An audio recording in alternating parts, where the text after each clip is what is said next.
Hello everyone, welcome to our channel study with by ease. बेटा हम कर रहे थे क्लास 8 का chapter 2 microorganism friends and foe. आज हम करने जा रहे हैं इसका पार्ट 3। पार्ट 2 आई होप आपने सबने देखा होगा और आपको चीजें क्लियर हुई होंगी। तो स्टार्ट करते हैं हम अपना part 3।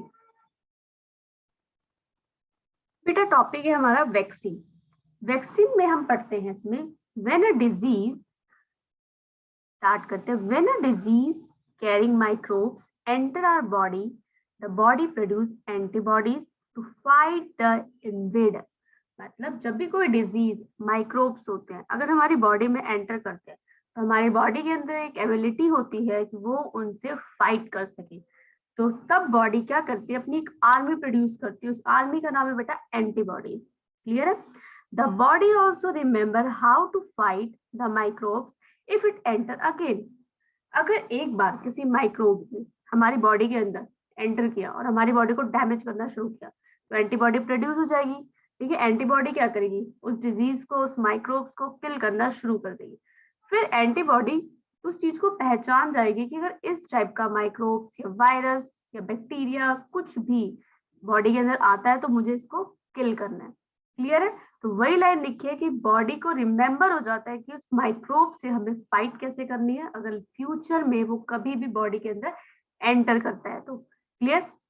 If dead or weakened microbes are introduced into a healthy body, the body fight and kill the invading bacteria by producing suitable antibodies।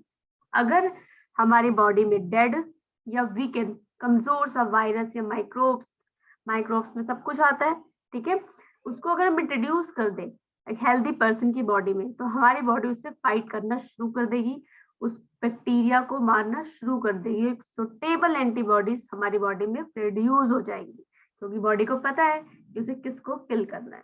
ठीक है, the antibodies remain in a body when and we are protected. हमारे शरीर में antibody रहती है और हमारे शरीर को वो प्रोटेक्ट करती रहती है। Protected from the disease causing microbes. Antibody का काम ही यही होता है कि हमारे शरीर में जितने भी डिजीज कॉज करते हैं, हमें बीमार करते हैं, जितने भी माइक्रोब, उनसे वो लड़ती है। This is how a vaccine work. इस तरीके से वैक्सीन काम करती है, ये हम इसमें पढ़ेंगे। अब बेटा हम इसमें बात कर रहे थे कि several disease including cholera, tuberculosis, smallpox and hepatitis can be prevented by vaccination. ये जो डिजीज है हम इनको अगर प्रिवेंट करना चाहते हैं, हम इनसे बचना चाहते हैं तो हम कैसे इससे अपना बचाव कर सकते हैं? वैक्सीनेशन ही इसका एक ही आप ट्रीटमेंट कह सकते हो। जिसमें कॉलरा है, कॉलरा बेटा क्या है, ये आपका एक बैक्टीरियल डिजीज है। आप साथ साथ नोट डाउन करते जाओगे इसको, बैक्टीरियल डिजीज है। ट्यूबरक्लोसिस क्या है, ये भी एक बैक्टीरियल डिजीज है, इसको यहाँ पर लिख देते हैं। ट्यूबरक्लोसिस भी क्या है बेटा, ये भी एक बैक्टीरियल डिजीज है। स्मॉल पॉक्स ये एक वायरल डिजीज है, एक वायरस से होता है ये। ठीक है, ये वायरस से होता है, उस वायरस का नाम क्या है, वेरियोला, वेरियोला वायरस। जो स्मॉल पॉक्स होता है, जिसे आप बोलते हो माता निकलना, वो होता है एक वायरस से, उस वायरस का नाम है वेरियोला वायरस। हेपेटाइटिस ये एक लीवर की डिजीज होती है, ये भी क्या है, एक वायरल डिजीज है। क्लियर है? ये डिजीज, इनके कॉजेज आप नोट डाउन करते रहोगे। ये सारे जितने भी मैंने बैक्टीरिया, वायरस लिखे, सब क्या है, ये माइक्रोब्स हैं। क्लियर है? माइक्रोब्स को हमने, माइक्रोब्स के टाइप्स कह लो, जैसे बैक्टीरिया हो गया, वायरस हो गया, फंजाई, प्रोटोजोआ, जो हम डिस्कस कर रहे हैं स्टार्टिंग से इसको। ठीक है, तो कॉलेरा, कॉलेरा किससे होता है, ये होता है कंटामिनेटेड फूड एंड वाटर से, कि अगर आप दूषित जल, ठीक है, या भोजन लेते हो जो बहुत इन्फेक्टेड है, आपने खा लिया, उससे आपको क्या होगा, पेट में दर्द होगा, वॉमिटिंग होगी, लूज मोशन होगा, और उसकी वजह से आपको क्या हो जाएगा, डिहाइड्रेशन। ये भी एक टर्म है, डिहाइड्रेशन। डिहाइड्रेशन का मतलब होता है कि बॉडी में वाटर की कमी हो जाना। क्लियर? क्योंकि बॉडी से आपका वाटर निकलता रहता है लूज मोशन की फॉर्म में, वॉमिटिंग की फॉर्म में, इसलिए बॉडी में पानी की कमी हो जाती है। क्लियर?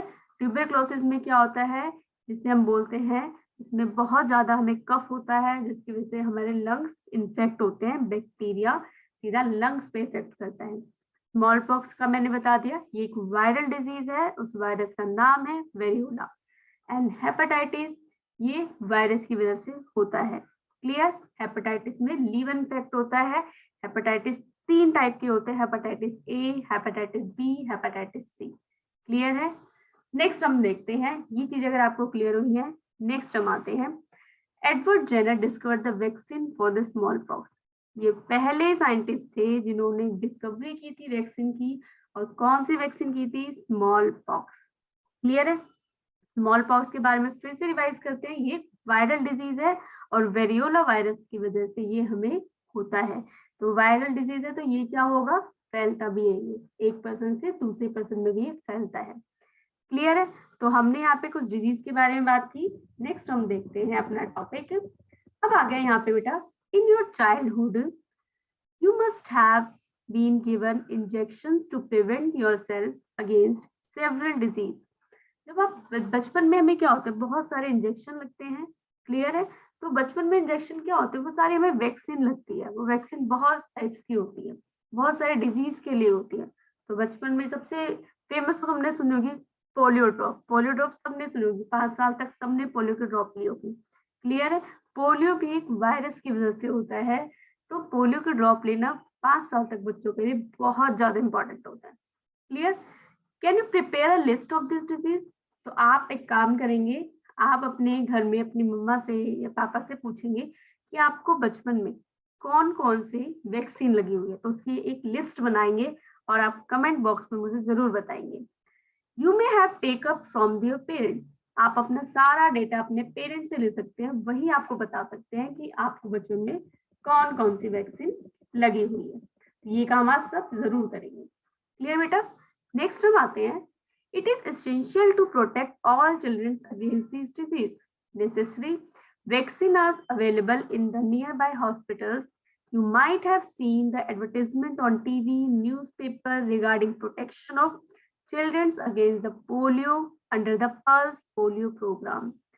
वैक्सीन लेना बच्चों के लिए बहुत ज्यादा एसेंशियल है। इसलिए एसेंशियल है क्योंकि बच्चों में इम्यूनिटी नहीं होती, एंटीबॉडीज नहीं बनती, तो उनको वैक्सीन के थ्रू एंटीबॉडीज बनाई जाती है ताकि वो डिजीज से खुद को प्रोटेक्ट कर सके। सबसे ज्यादा नेसेसरी क्या है? ये जितनी भी वैक्सीन होती है जो हमारे लिए बहुत इंपॉर्टेंट होती है, हमें नियर बाय हॉस्पिटल्स में अवेलेबल होती है। क्लियर है? तो जो और क्या होता है, गवर्नमेंट क्या करती है, गवर्नमेंट हमें एडवर्टाइजमेंट करती है, टीवी, न्यूज़पेपर, रेडियो, इनके थ्रू एडवर्टाइजमेंट करती है, लोगों को अवेयर करती है कि people have to go in hospital और वो अपने बच्चों को वैक्सीन जरूर लगवाएं। क्लियर?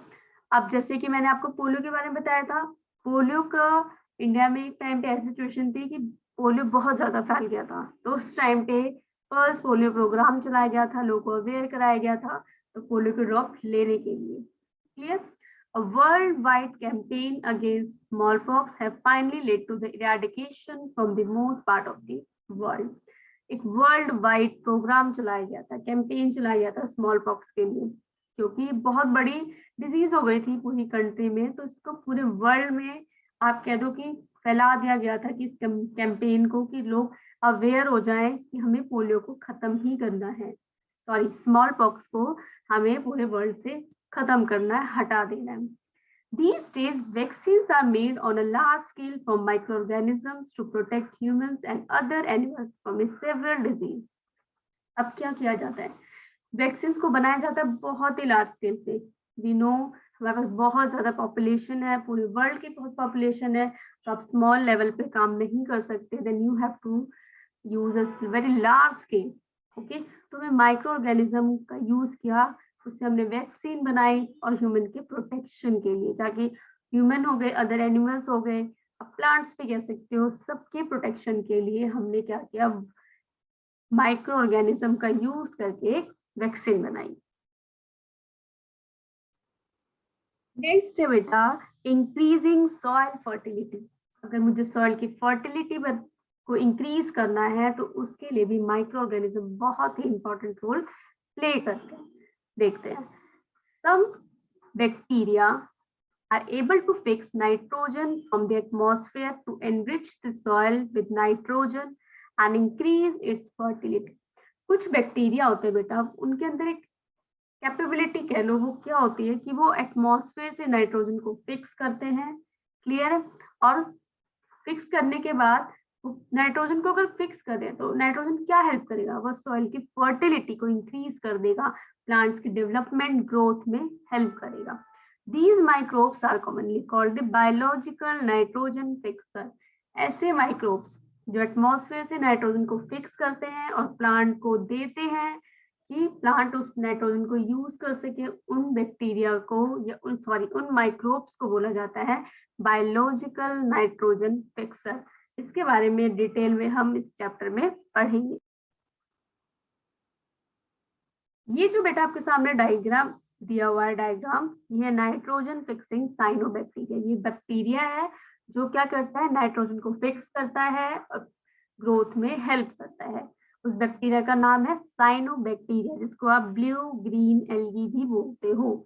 ये एल्गी आपकी ब्लू ग्रीन कलर की होती है, इसलिए इसको बोला जाता है ब्लू ग्रीन एल्गी। आप इसका ये साइनोबैक्टीरिया नेम भी आप इसका लर्न करेंगे और अपने माइंड में इस चीज को रखेंगे। नेक्स्ट है क्लीनिंग द एनवायरमेंट। एनवायरमेंट को क्लीन कैसे करते हैं बैक्टीरिया, हमें उसके बारे में डिस्कस करना है। Bojo and Pahelias had observed the school gardener making manure. Along with their friends, they collected waste or plants, vegetables, fruits from nearby houses and gardens.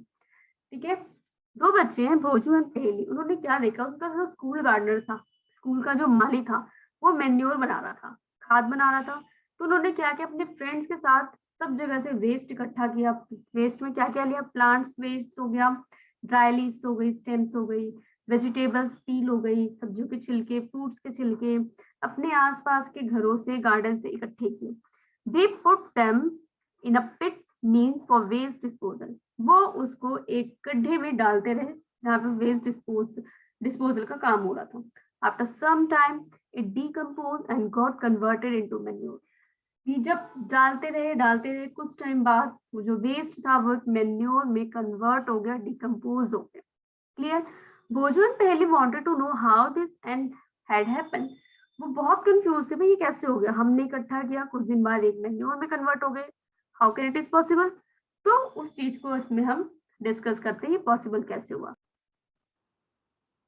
Bhoju और पहेली ने जब देखा कि ये डिकम्पोज हो गए हैं पर ये मैन्योर बन गए, कैसे बन गए, तो उनका जो आंसर उन्होंने फाइंड आउट किया, वो आंसर क्या था कि ये जो डिकम्पोज का प्रोसेस हुआ है वो किसकी वजह से हुआ है, the plant waste has been converted into manure by the action of microbes.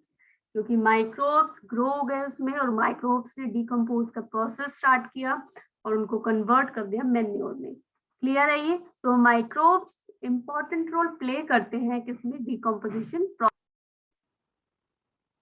Next इसमें you often see large amount of dead organic matter in a form of decaying plants, sometimes dead animals on the ground.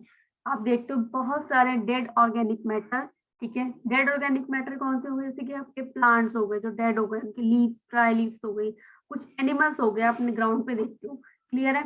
उसमें क्या होता है, dead they appear after some time. तो आप क्या देखते हो कुछ टाइम बाद, this is because the microorganism decompose dead organic waste of the plant and animal, converting them into a simple substances.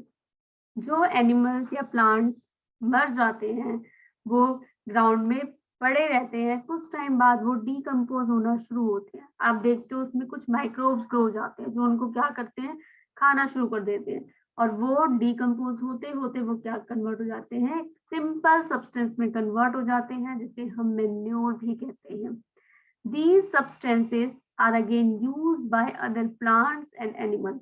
जो वो सिंपल सब्सटेंस में कन्वर्ट हो गए माइक्रो ऑर्गेनिज्म की वजह से, हम उनका यूज कहाँ करते हैं, उनका यूज प्लांट्स और एनिमल्स दोबारा कर लेते हैं। Thus, microorganism can be used to decay the harmful and smelly substance and thereby clean up the microorganism. Microorganism देखो कितना अच्छा रोल प्ले कर रहे हैं। वो एक तो एनवायरमेंट को क्या करते हैं, क्लीन करते हैं, हार्मफुल और डिकेड सब्सटेंस को, जो स्मेली सब्सटेंस होते हैं उनको क्या करते हैं, डिकम्पोज करते हैं। डिकम्पोज करने के बाद वो उनको खत्म कर देते हैं, जिससे हमारा एनवायरमेंट भी क्लीन हो जाता है। क्लियर है। तो माइक्रो ऑर्गेनिज्म हमारे लिए कितने हेल्पफुल है, चाहे आप मेडिसिन में कह लो, चाहे एनवायरमेंट क्लीनिंग में कह लो, ये हमारे लिए बहुत ज्यादा इंपॉर्टेंट है। अब हम देखते हैं हार्मफुल माइक्रो ऑर्गेनिज्म। अब तक हमने यूजफुल देखे जो हमारे लिए बेनिफिशियल थे, हमारे एनवायरमेंट के लिए, हमारी बॉडी के लिए, everything. Then we are now discuss about the harmful microorganism. Microorganisms are harmful in many ways. Some of the microorganisms cause disease in human beings, plants and animals.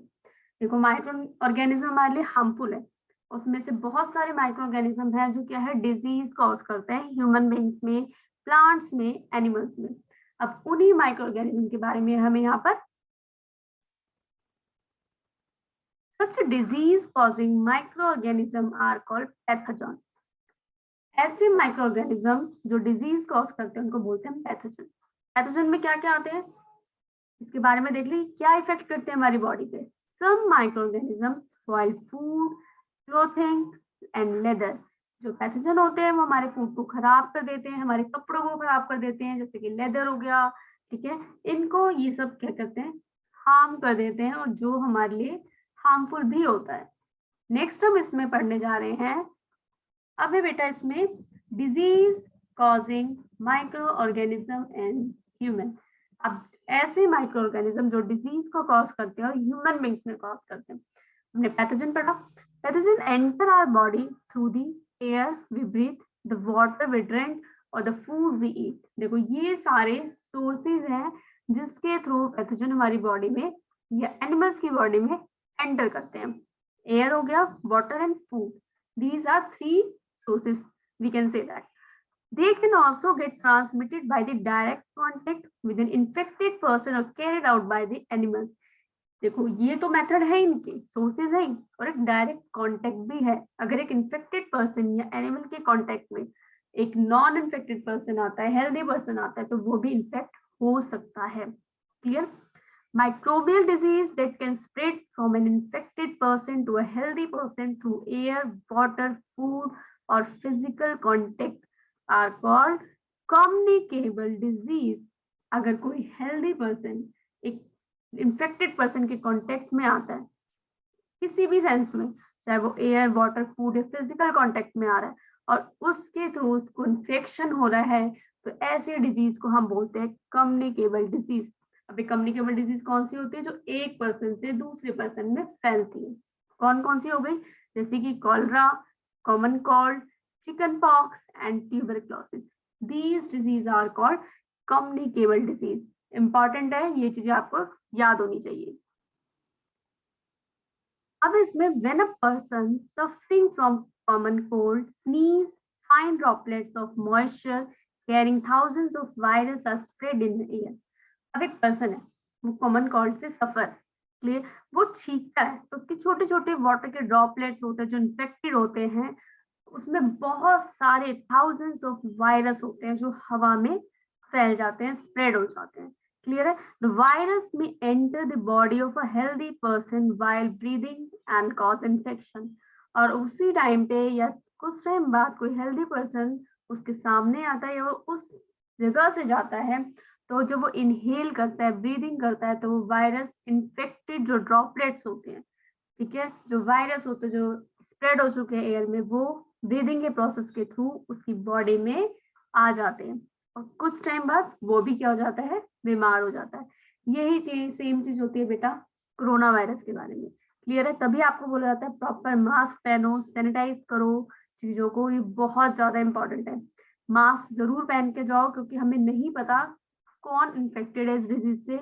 कोई भी कहीं पे sneeze कर देता है और वहां से अगर आप जाते हो और बाय चांस अगर गलती से भी आपने इनहेल कर लिया, ब्रीदिंग कर ली, तो वो वायरस आपकी बॉडी में भी एंटर कर जाता है। क्लियर है ये चीजें? नेक्स्ट हम देखते हैं इसमें क्या है। There are some insects and animals which act as a carrier of disease causing microbes. कुछ इंसेक्ट होते हैं और कुछ एनिमल्स होते हैं वो कैरियर का काम करते हैं, मतलब डिजीज को एक जगह से दूसरी जगह तक ले जाने का काम करते हैं। क्लियर? जैसे कि हाउस फ्लाई सबसे important example is one such carrier, एक हाउस फ्लाई मक्खी जो क्या होती है, एक कैरियर का काम करती है कि वो एक इन्फेक्टेड जगह पर बैठ जाती है, जर्म्स उसके लेग्स पे चिपक जाते हैं, उसकी बॉडी पे चिपक जाते हैं, फिर वो आपके फूड पे जाके बैठ जाती है और वो फूड हम खा लेते हैं तो हम भी इन्फेक्शन का फेस करना पड़ता है हमें। The fly sit on a garbage an animal excrete, ठीक वही जो मैंने आपको बात बताई, जो फ्लाइज होती हैं, मक्खियां होती हैं, वो गार्बेज कूड़े वगैरह पे बैठ जाती हैं, एनिमल के एक्सक्रीट मतलब एनिमल के वेस्ट पे बैठ जाती हैं और वो कहने का काम करती हैं। Pathogen stick to their bodies, जैसे कि जो मैंने बताया वही लाइन इसमें लिखी हुई है। पैथोजन उसकी बॉडी पे चिपक जाते हैं, पैथोजन जो डिजीज को कॉज करते हैं, micro organism. When these flies sit on uncovered food, they must transfer the pathogen। और वही फ्लाई जो खाना ढका हुआ नहीं है उस पर बैठ जाती है और वो हम खा लेते हैं, तो हम भी पैथोजन का शिकार हो जाते हैं। Whoever eat the contaminated food, contaminated food होता है दूषित भोजन, ऐसा भोजन जिसमें माइक्रो ऑर्गेनिज्म आ चुके हैं, is likely to get sick। और यही फूड हमें सिक बना देता है, बीमार बना देता है। So it is advisable to always keep the food cover। हमें हमेशा फूड को ढक के रखना चाहिए। Avoid consuming uncovered food item। जो फूड ढका हुआ नहीं है उसको खाना नहीं चाहिए। एग्जाम्पल देखते हैं। फीमेल एनोफिलीज मॉस्किटो, सबसे पहले तो आप इसको मार्क करोगे, बहुत इंपॉर्टेंट है। Which carry the parasite of malaria Plasmodium. देखो एनोफिलीज मॉस्किटो जो होते हैं, मलेरिया होता है, कौन से मॉस्किटो से होता है? फीमेल एनोफिलीज मॉस्किटो, ठीक है। मलेरिया के पैरासाइट का नाम क्या है? प्लाज्मोडियम। क्लियर? ये एनोफिलीज मॉस्किटो मलेरिया कॉज करता है। दूसरा मॉस्किटो है इसमें फीमेल एडीज। क्लियर? देखो दो है, मैं यहाँ पे नंबर 1 मार्क कर रही हूँ, यहाँ पर नंबर 2, ये अलग अलग है, ये बहुत इंपॉर्टेंट है। फीमेल एडीज मॉस्किटो क्या करते हैं? वो डेंगू कॉज करता है। डेंगू वायरस के थ्रू होता है। वायरस किसमें होता है? एडीज मॉस्किटो में। ये क्या करते हैं? ये मॉस्किटोज क्या करते हैं? मलेरिया और डेंगू को स्प्रेड करते हैं। ये कैरियर का काम करें। कैरियर का मतलब जो एक जगह से दूसरी जगह पर किसी चीज को लेके जा रहा है। और हमारे में जो वो चीज की हम बात कर रहे हैं वो है हमारे डिजीज। डिजीज को एक जगह से दूसरी जगह पर कौन लेके जा रहा है? डेंगू और मलेरिया के मस्किटोज। और मस्किटोज कौन कौन से हैं? फीमेल एनोफिलीज मलेरिया कॉज करता है, female Aedes dengue virus cause करता है। क्लियर है आपको? नेक्स्ट है all mosquitoes breed in water. जितने भी मस्किटो होते हैं वो ब्रीड कहाँ करते हैं? वो बच्चे कहाँ पैदा करते हैं? वो वाटर में पैदा करते हैं। क्लियर है? Hence one should not let water collect anywhere. इसलिए हमें पानी को इकट्ठा नहीं होने देना चाहिए। आपको पता होगा बारिश के टाइम पे आपके न्यूज टीवी सब जगह आपको अवेयर किया जाता है पानी इकट्ठा ना होने दे, मच्छरों को पैदा ना होने दे। तो रीजन आपको पता चल गया क्यों बोला जाता है ये, ठीक है। पानी कहाँ कहाँ पर हमें नहीं इकट्ठा होने देना चाहिए? कूलर में, टायर्स में, फ्लावर पॉट में, इन जगह पर पानी इकट्ठा होगा, मस्किटो ब्रीड करेंगे और ब्रीड करेंगे तो हमें इन्फेक्ट भी करेंगे। By keeping them surrounding clean and dry, we can prevent mosquito from the breeding। अगर हम अपने आसपास के एनवायरनमेंट को क्लीन रखेंगे, ड्राई रखेंगे, सूखा रखेंगे, तब हम मॉस्किटो को ब्रीड करने से रोक सकते हैं, क्योंकि इनको ब्रीडिंग के लिए क्या चाहिए? पानी चाहिए ही चाहिए। Clear? Try to make a list of measures which help to avoid the spread of malaria. आप ऐसी कुछ लिस्ट बनाइए, कुछ ऐसी चीजें बनाइए कि आप मलेरिया के स्प्रेड को रोक पाए। क्लियर बेटा? आई होप आपको ये चैप्टर समझ आया होगा। आज का हम यहीं तक रखते हैं। चैप्टर को फिर से मैं कहूंगी ध्यान से इस चैप्टर को पढ़िए, अपने फ्रेंड्स में शेयर कीजिए ताकि उनकी भी हेल्प हो सके। तो कोई भी डाउट होता है आप कमेंट बॉक्स में जरूर बताइए। Thank you.